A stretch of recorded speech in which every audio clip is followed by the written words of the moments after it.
Mga kapuso, dakong hagit alang sa mga ginikanan ang pag-amuma o paggiya sa ilahang mga anak ug paghatag kanila og maayong kaugmaon. Sama sa atong guest karong buntaga nga usa ka inahan nga naningkamot nga mabuhi ang anak pinaagi sa pagpinta. Siya si Jessamine Nunez Fuentes nga taga General Santos City. Hello Jessa, mayong buntag ug welcome sa At Home with GMA Regional TV. Hello po, good morning. Okay lang po, medyo busy lang pero lumalaban. Jessa, una sa tanan, buot na mo mahibalaan kanus ug paunsa nagsugod ang imong hilig sa arts, labi na sa painting. Actually po, nagsugod po tong time ng mga bata pa kaayo ko. So, akong papa kay painter man. So, gikan elementary, high school, hantod college, nagapintura ko, kauban si papa, pati ako mga igsuon. So, hantod sa na-graduate ako, karon na ako na ko'y pamilya, gilab na gyud ako ang painting and nag-decide ko na mao na jud niya ako ang mahimong trabaho. Pwede ba nimo ma-share sa amo Jessa kung unsa ang mga paintings nga imo ang nabuhat ug unsa ba ang imong inspirasyon sa pagbugna ug maandindot nga mga paintings?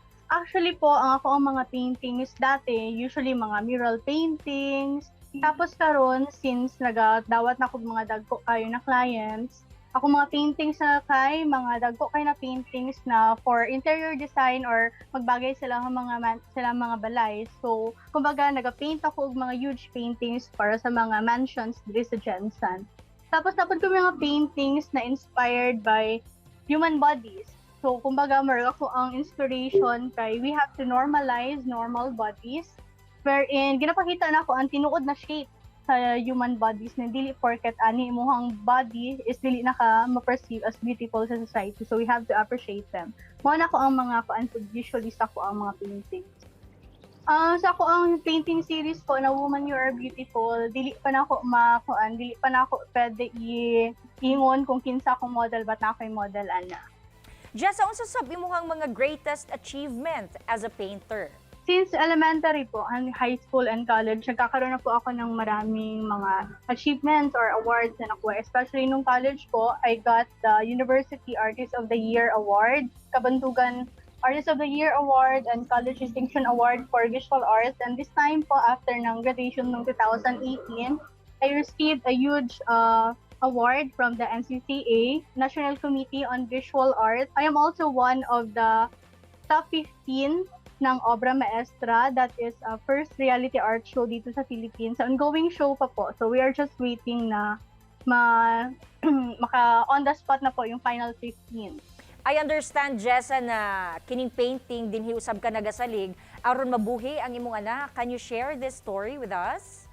Actually, ang pinaka-struggle sa paghimo or pagiging full-time visual artist is ang pag-accept mismo nimo sa mga sarili despite sa mga ginaingon sa mga tao na pag-artist ka, pobre kaayo ka, pag-artist ka, wala kayong maaduan. But I was able to overcome that. Kumbaga, ikan pagkapata, gusto din ako na maging full-time visual artist. But pinastop ko sa society because of their views lagi na dili na siya okay, dili practical na maging visual artist ka in the future.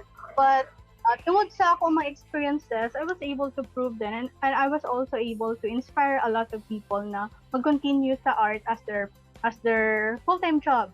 And because of that, daghan kaayo mi na achieve, ug daghan kay mi na pundar because of visual arts and diri na ko ma-prove and mas ma-inspire pa na ako ang ibang tao na kung feeling nimo gusto nimo maging visual artist or gusto nimo i-pursue ang kung unsa man ang passion nimo na layo dito sa mga gaingon sa society na practical jobs, okay lang kayo na as long as maningkamot ka kay dili gyud siya lalim, i-face na siya nga kung daghan ka, dili na siya every day or every month na adjud kay client.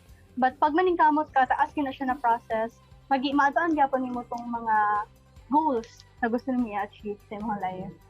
Unsa sa ba ang imuhang maingon base sa imuhang observation o mga kasinatian labot sa pagdawat sa kabataan niining art or painting in particular? Actually po, kana ang pinaka-goal na ko karon since medyo pinahinian ako na establish ako ang self, ako ang name. Akong goal na pod karon kay i-inspire ang mga tao na or mga kabataan na i-pursue ilang passion.